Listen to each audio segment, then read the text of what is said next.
Have you ever felt a shift in the air?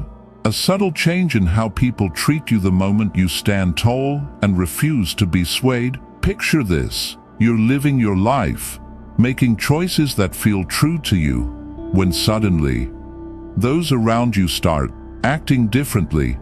Their smiles turn sharp, their words carry an edge. Why? Because you've stopped being easy to control.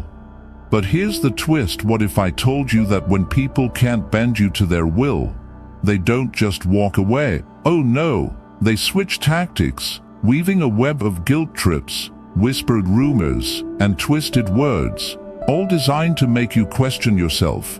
These are the quiet psychological games you barely notice at first, like a shadow creeping across a sunlit path.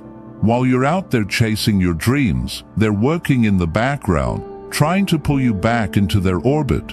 But Stoic philosophy offers a beacon of truth. Real power isn't about controlling others, it's about standing firm, refusing to let anyone else steer your ship. So, let me ask you, are you truly free, or are you still caught in their traps, reacting to their tricks without even realizing it? Imagine breaking free and shackling yourself from their influence once and for all. Stay with me until the end, because the final tactic we'll uncover is the most dangerous of all. A move so subtle, it can shake even the strongest among us. Before we dive into the lessons, let me share a story that will light the way. A tale of a man named Adam who learned the cost and the power of walking his own path. Adam was a force of nature, a man who carved his own trail through life. At his job in a bustling Chicago office, his boss couldn't rattle him with threats or pressure. In friendships, he stood unmoved by manipulation, never bending to please others. Even with his family gathered around a crowded Thanksgiving table, he set boundaries that left some relatives shifting uncomfortably in their seats. Adam thought his strength would earn him respect, that people would admire his unshakable spirit. But instead, something strange happened. Like a storm cloud rolling over a clear sky, the colleagues who once clapped him on the back now whispered behind his back, calling him selfish. Friends who'd praised his confidence started labeling him arrogant. Rumors began to swirl, twisting his independence into something dark. Confused and frustrated, Adam sought out his old mentor, Mr. Carter, a retired businessman whose wisdom was as steady as an oak tree. They met at Mr. Carter's home, a cozy house tucked away in a small Illinois town, where the autumn leaves painted the ground in shades of crimson and gold. "Why is it," Adam asked, his voice heavy with doubt, "that when I refuse to be controlled, people turn against me?" Mr. Carter let out a warm chuckle, his eyes twinkling with understanding, and led Adam to his backyard. There, under the crisp fall sky, two horses stood in a fenced pasture. One was tied to a weathered post, its head low and still. The other roamed free, grazing under the golden sunlight, its muscles rippling with quiet strength. "Watch closely," Mr. Carter said, his voice steady as he approached the tied horse. It stood calm, unbothered, tethered to its post. But when he stepped toward the free horse, it lifted its head, eyes sharp and alert, stepping back with the cautious grace. "Do you see?" Mr. Carter said, turning to Adam. "People are like this. When they can tie you down, they feel safe, secure in their control. But when you're free, when you move with purpose and unpredictability, they grow uneasy. Your freedom makes them question their own chains." Adam frowned, the weight of the words settling in. "So what do?" he asked. Mr. Carter sighed, his gaze distant. "They don't try to free you, Adam. They try to break you. They'll call you difficult, selfish, or proud. They'll twist your strength into something ugly, not because you're wrong, but because your independence reminds them of what they lack." That night, as Adam sat alone under a sky studded with stars, the truth hit him like a lightning bolt. People weren't turning against him because he was flawed. They were lashing out because they couldn't control him. In that moment, he made a choice. He stopped explaining himself, stopped chasing approval, stopped letting guilt steer his decisions. And in the quiet of that resolve, something extraordinary happened. The manipulators, they drifted away. Their power over him broke it. The weak-minded faded into the background. Their voices no longer relevant, and the truly strong, those who valued his fire, they stayed, drawn to his unshakable spirit. Because real strength doesn't demand control, it respects those who stand tall. If this story resonates with you, if you're ready to claim your freedom, hit that subscribe button and turn on notifications to join us on this journey of growth. Now, let's dive into the first lesson. The first tactic people use when they can't control you: manipulation. Imagine a chessboard where every move they make is designed to pull you into their game. They don't come at you directly, no.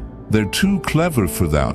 Instead, they weave subtle traps, playing with your emotions to make you feel guilty, obligated, or pressured. Picture them leaning in, their voice dripping with false sincerity.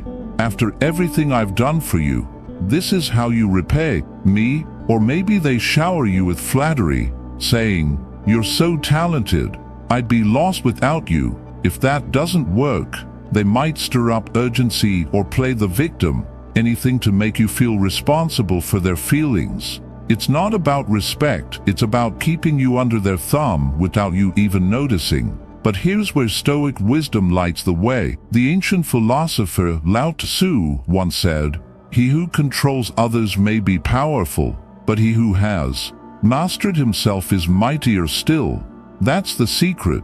True strength lies in mastering your own emotions, in refusing to let their guilt trips or flattery sway you. Manipulation only works if you play their game. So, how do you break free? Stay calm, stay firm, and refuse to react.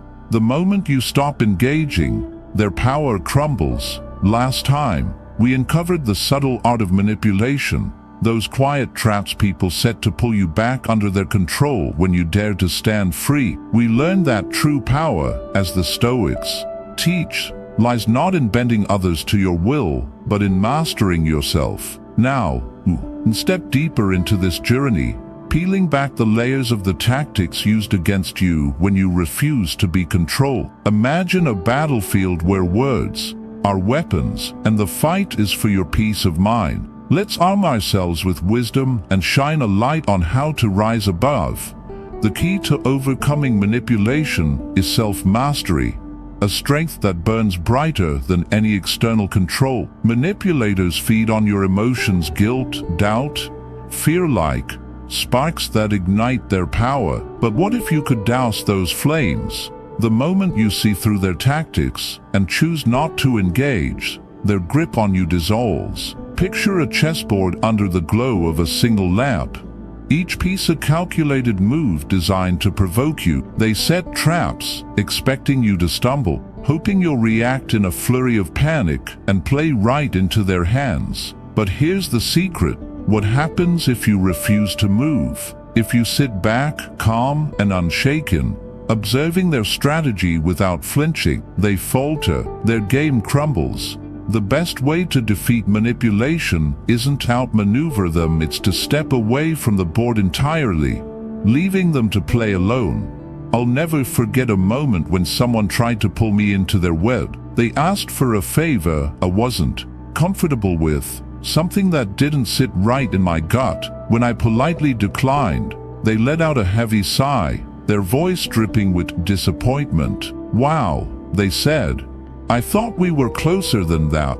In that instant, I felt a wave of guilt crashing over me, urging me to explain, to make it right. But then I paused, my heart steadying like a ship finding its anchor. Instead of defending myself, I looked them in the eye, offered a calm smile, and said, "I see what you're doing." The air shifted, their face froze, their words stumbling as they tried to laugh it off. But the spell was broken. I didn't argue, Didn't engage, and that was the last time they tried to manipulate me. That's the truth.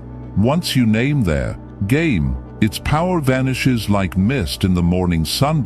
So, how do you shield yourself from manipulators? First, train your eyes to spot their tactics. If someone's words leave you feeling guilty, pressured, or obligated, pause and ask yourself, is this a genuine request, or are they pulling strings? Second, stay calm and resolute, your voice steady as a mountain stream. The more neutral your response, the less they can grasp. Finally, refuse to play their game. You don't need to justify your choices, argue your worth, or carry their emotions. A simple no is enough. Walk away, head held high, knowing your decisions are yours alone. Master your heart, stand your ground, and watch their control slip through their fingers. But what happens when manipulation fails and they turn to darker tactics? Let's talk about the second weapon they wield, spreading lies. When people realize they can't sway you, they don't always face you head on. Instead, they slink into the shadows, crafting false narratives, twisting truths, and whispering gossip to turn others against you. Why? Because if they can't control your actions, they'll try to tarnish your name. It's not about truth, it's about power. A desperate attempt to dim your light. False stories are the tools of the weak, built on shaky ground with gossip, exaggerations, and outright lies. They want you to leap into the fray, to defend yourself, to panic because the moment you do, you're tangled in their web. Think of it like a muddy field after a spring rain. Someone hurls mud at you, hoping you'll dive in to fight back. But the more you wrestle, the dirtier you get, sinking deeper into the mess. Now imagine standing tall instead, letting the mud hit, letting it dry under the sun, then brushing it off with a single sweep. That's how you handle lies. The more you fight them, the more they spread. But if you hold firm, shaken, those false words fade like a bad dream. Stoic wisdom lights the way here. Marcus Aurelius, the philosopher emperor, once said, "If you are unaffected by what is said, you have already won." Your silence isn't surrender, it's victory. By refusing to care about their whispers, you strip away their power. Truth doesn't need a megaphone. It speaks in the quiet of your actions. I remember a time when lies swirled around me like a Midwest tornado. Someone spread rumors, painting me in shades that weren't mine. My first instinct was to set the record straight, to chase down every falsehood and shout the truth. But then I stopped. Instead of reacting, I poured my energy into being me, showing up, staying true, letting my character shine brighter than their words. And you know what? The lies lost their sting. The more I ignored them, the clearer the truth became to those who mattered. The person spreading them, they unraveled their own deceit, exposing them. Lies may scream for attention, but they wither. In time, truth endures, steady as a lighthouse against the storm. So, how do you rise above lies? First, don't engage. Arguing only breathes life into their stories. Second, let your character be your voice. Live your truth, and it will outshine their fiction. Finally, remember that those who spread lies reveal their own weakness, not yours. Their words hold no weight unless you carry them. We've just uncovered the sting of lies, how those who can't control you try to tarnish your name with whispers and falsehoods. But here's the beauty of it. Their lies reveal more about them than you, and truth always rises like the sun breaking through a foggy dawn. Now, let's step further into this journey of standing unshaken, as we explore another cunning tactic used by those who fear your independence. Picture yourself standing tall, a lighthouse in a storm, while others try to dim your light with their words and schemes. Let's dive into the next lesson and arm ourselves with the wisdom to stay strong. When manipulators realize their lies don't sway you, they pull out a darker card, playing the victim. This is one of the most insidious tactics, a performance worthy of a Hollywood stage, where they flip the script to paint themselves as the wronged and you as the villain. Instead of owning their actions, they dodge accountability, wrapping themselves in a cloak of false helplessness to win sympathy from the crowd. Why do they do this? Because if they can't control you directly, they'll try to shape how others see you, turning friends, colleagues, or even family into their audience. It's not about justice, it's about power, a calculated move to keep you in check. Imagine a small-town coffee shop, the kind you find in a quiet corner of Ohio, where gossip spreads faster than wildfire. Someone crosses your boundaries, and when you call them out, they don't apologize. Instead, they gasp, eyes wide with feigned shock, claiming you've attacked them. Suddenly, the whispers start. Can you believe how harsh they were? The more you try to explain or defend yourself, the deeper you sink into their trap, looking like the aggressor while they bask in sympathy. But here's the truth. Their performance only works if you step onto their stage, refuse to play their game, and the curtain falls. Those who fake victimhood thrive on your reactions. Don't give them the satisfaction. Stoic wisdom lights the path here. The philosopher Epictetus once said, "A wise man does not allow others to dictate his emotions." That's the key, emotional control. When you stay calm, detached, like a steady oak in a gusting wind, you rob them of their power. Let time unravel their lies, and let your character shine brighter than their act. I remember a time when someone in my life played this card masterfully. Every time I set a boundary, say, refusing to cover their work at the last minute, they'd act wounded, telling others I'd lashed out, painting me as cold and unfair. At first, I felt the urge to set the record straight, to shout my truth across the rooftops. But then I paused. Instead of arguing, I let my actions speak, showing up, doing my work with integrity, staying true to who I am. And you know what happened? The truth broke through like sunlight through storm clouds. People saw their act for what it was, and their lies unraveled, leaving my character to stand tall.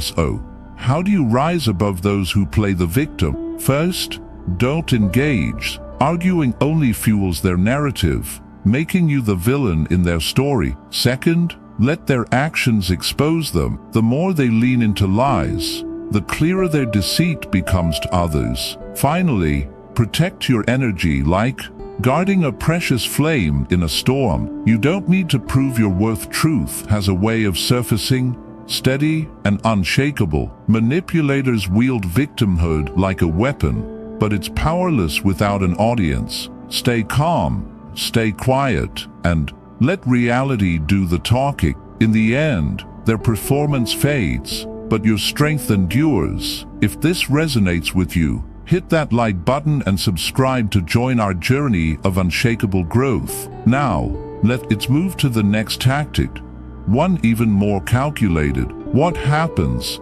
when they try to cut you off from your support, isolating you like a lone tree in a field? Let's uncover their strategy of isolation and learn how to stand strong, surrounded by those who lift you up. When manipulators see their lies and victimhood fail, they turn to a chilling tactic, isolation. They don't confront you head-on, no. They're too cunning for that. Instead, they slink behind your back, planting seeds of doubt, twisting stories, and subtly turning friends, colleagues, or even family against you. Why? Because your independence threatens them, and they know a person surrounded by strong allies is untouchable. Their goal is simple yet sinister: to leave you standing alone, like a lone oak on a windswept hill, easier to sway without the support of your tribe. Isolation is the weapon of the weak, wielded by those who crave control but can't stand your ability to think for yourself. They stir rumors, sow division, and whisper half-truths, hoping you'll question who you can trust, doubt your worth, and lean on them instead. Imagine a cozy neighborhood barbecue in a small Texas town, laughter filling the air as friends gather under string lights.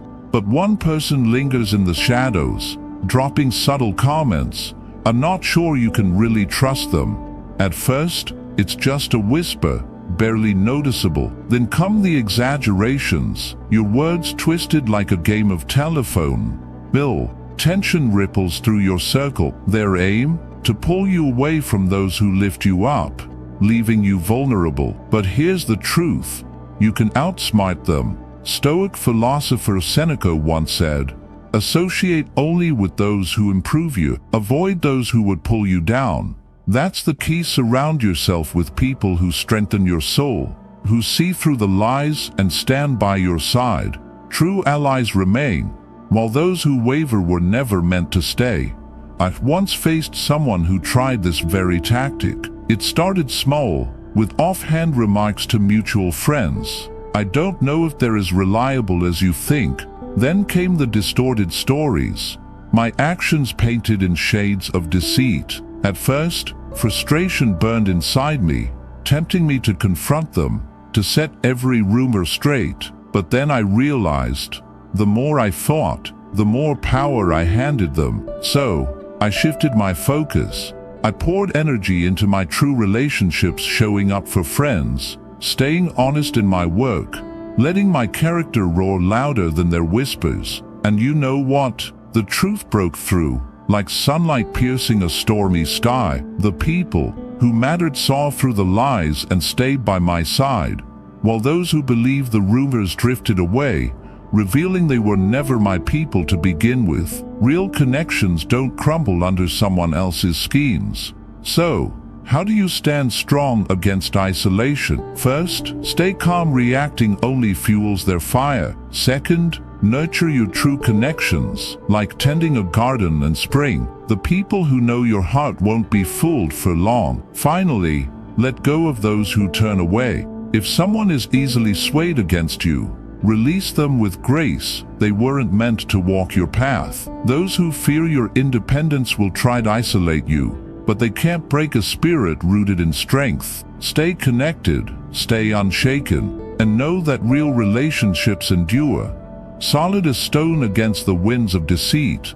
But isolation is just one arrow in their quiver. What happens when they shift their aim, targeting the very core of your strength, your confidence? Let's uncover their next tactic, challenging your confidence, and discover how to walk boldly forward, unshaken by their doubts. We've just uncovered how manipulators try to isolate you, cutting you off from your support to weaken your resolve. Yet, by nurturing true connections and staying rooted in your strength, you can stand tall, unshaken by their schemes. Now, let's dive deeper into their playbook, where they aim not just at your relationships, but at the fire within you. Picture yourself as a steady lighthouse, guiding your own path through a stormy sea, while others try to spark chaos in your heart. Let's explore the next tactic, provoking your emotions, and learn how to keep your inner flame burning bright and controlled.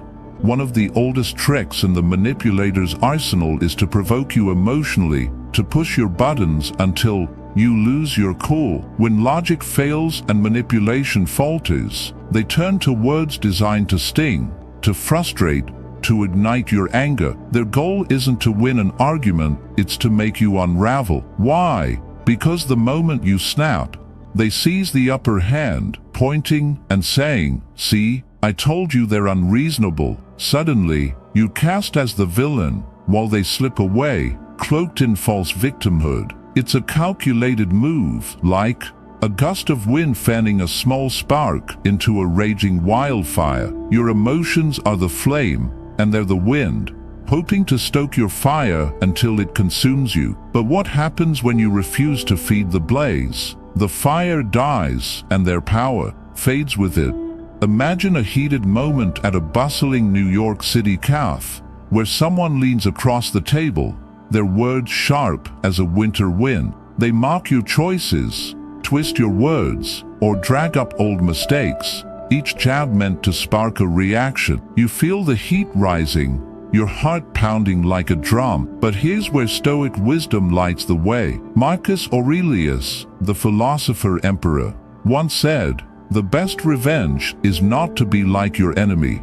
That's the secret, refusing to react as they expect. When you stay calm, like a still lake under a stormy sky, you steal their power. You remain the captain of your emotions, leaving them frustrated, their provocations falling flat."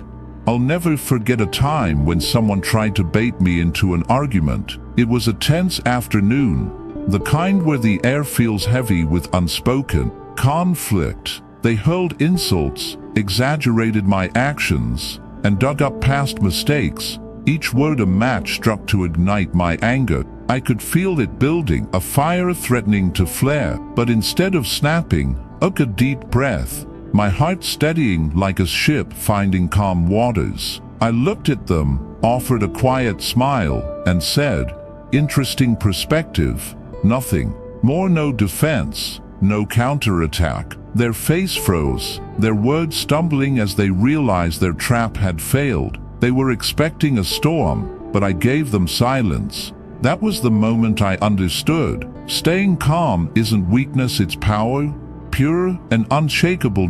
So, how do you stand firm against emotional provocation? First, recognize the game. If someone's words feel like they're poking at your heart, pause and ask, are they seeking a real conversation or just trying to make me react? Second, control your response. When emotions rise, take a breath, like cooling embers before they flare. Finally, walk away from battles that don't serve you. Not every argument deserves your energy, and some victories are won by simply refusing to fight. Your emotions are yours to command. When they try to provoke you, stay detached, let them burn out, and know that the strongest person in the room is the one who refuses to be controlled. If this inspires you to stand stronger, drop a stay calm in the comments and hit that like button to keep this journey going. But what happens when their provocations fail and they try a different tactic, one that's both frustrating and revealing? Let's uncover their next move, copying you, and learn how to shine brighter than any imitation. When manipulators can't sway you with lies or provocation, they resort to a peculiar strategy: imitation. At first, it might seem like a coincidence. You launch a bold new project, and suddenly they're chasing a similar goal. You share a fresh idea at a team meeting, in a bustling Seattle office, and they echo it as if it were their own. But soon, the pattern becomes clear. They're not competing. They're copying, step for step, hoping to ride the coattails of your success without forging their own path. Why? Because if they can't outshine you, they'll try to become you. Yet here's the truth.